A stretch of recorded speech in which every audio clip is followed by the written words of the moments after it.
Thank you so much for being here with us today. Monsieur le secrétaire d'État au développement des PMI, Monsieur le maire de la ville de Dakar, chers frères qui nous manquent au gouvernement, il faut revenir. Excellences, mesdames et messieurs les ambassadeurs du corps diplomatique, merci d'être là, tous encore ici présents. Mesdames et messieurs les représentants des organisations internationales, Monsieur le président du conseil d'administration du CICES, Monsieur le directeur général du CICES, chers frères, Correa, Mesdames et messieurs les directeurs et chefs d'entreprise du Sénégal, Mesdames et messieurs les représentants des partenaires de l'organisation de la FIDAC, Mesdames et messieurs les chefs traditionnels, merci d'être venus si nombreux, et chers voisins, Mesdames et messieurs les représentants des sponsors, Mesdames et messieurs les représentants des organisations patronales et organisations professionnelles, Mesdames et messieurs les représentants de la presse, Mesdames et messieurs. C'est avec une satisfaction renouvelée que je me trouve devant vous pour procéder à l'ouverture de cette 33e édition de la Foire de Dakar, qui se tiendra du 7 au 31 décembre. Je venais de dire au directeur que je suis sûr que ça ne va pas s'arrêter au 31 décembre, ça va encore glisser vers début janvier, j'en suis sûr. Événement emblématique de Dakar, la FIDAC demeure en réalité un événement qui symbolise le dynamisme économique, culturel et social, et son ouverture aux échanges commerciaux à l'échelle régionale, mais surtout internationale. Je tiens d'abord à exprimer ma profonde gratitude au président de la République, Bassirou Diomaye Faye, et à son premier ministre Ousmane Sonko pour leur engagement et leur encouragement à faire de cet événement un événement exceptionnel au niveau économique et commercial.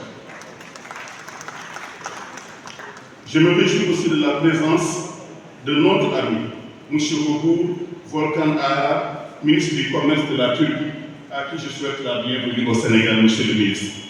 Il y a un mois, j'étais moi-même en Turquie pour suivre les dossiers de M. le Premier ministre et du Président de la République, et nous avons fait l'objet d'un accueil chaleureux. Merci beaucoup. Thank you so much for your welcome. Monsieur le ministre, je suis persuadé que le forum Sénégal-Turquie qui vient de se tenir à Dakar permettra de raffermir davantage les relations économiques et commerciales entre nos deux pays. Vous l'avez dit tout à l'heure, 400 millions de dollars d'investissement pour les deux pays, ce n'est pas suffisant. L'objectif fixé par le président de la République et le président Erdogan, c'est de 1 milliard de dollars, c'est-à-dire 600 milliards de francs CFA d'échanges commerciaux par année. Je disais tout à l'heure d'ailleurs à M. le maire de Dakar que lors de notre prochaine mission au mois de mars, je souhaiterais avec une délégation professionnelle, une délégation de la mairie de Dakar pour vendre aussi la destination Université de Dakar, M. le maire. Je voulais également saluer la présence des délégations étrangères. On l'a dit, il y a plus de 20 pays qui sont présents, il y a plus de 2000 exposants, il y a également beaucoup d'entreprises locales étrangères qui sont là. Je voulais vous saluer, mesdames et messieurs, les investisseurs, les entrepreneurs, les artisans qui enrichissent cette manifestation économique et commerciale de leur savoir-faire et de leur engagement depuis plus de 50 ans. Je dis toujours que ce qui manque à nos pays africains, c'est l'animation économique. On fait beaucoup d'animation sociale, culturelle, c'est bien. Mais l'animation économique, c'est-à-dire industrielle, commerciale, agricole, et l'animation la plus importante, c'est elle qui crée de la richesse, c'est elle qui crée de l'emploi. Votre présence donc témoigne de la vitalité de notre coopération et la coopération que la confiance vous accorde à notre Sénégal.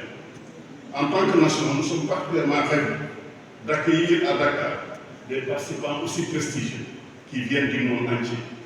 Votre présence et votre enthousiasme font de chaque édition de la FIDAC un moment exceptionnel, comme disait Léopold Sédar Senghor, du rendez-vous du donner et du recevoir. Excellences, mesdames et messieurs, le thème de la FIDAC 2025, transformation territoriale et développement inclusif, reflète parfaitement l'ambition que le gouvernement du Premier ministre, M. Ousmane Sonko, nourrit pour la construction d'un Sénégal prospère, inclusif et résilient. Cette vision qui guide l'action gouvernementale repose sur un aménagement cohérent du territoire, pour garantir un développement économique entre ces différentes régions. J'allais dire les 8 points. Il faut rappeler que la vision Sénégal 2050 repose sur un modèle de croissance qui met l'accent sur l'équité territoriale d'abord. Dakar et la Casamance, le Sine Saloum et la région de Matam, la modernisation des infrastructures et la valorisation surtout de nos ressources locales, qu'elles soient agricoles, minières, pétrolières et gazières. Cette vision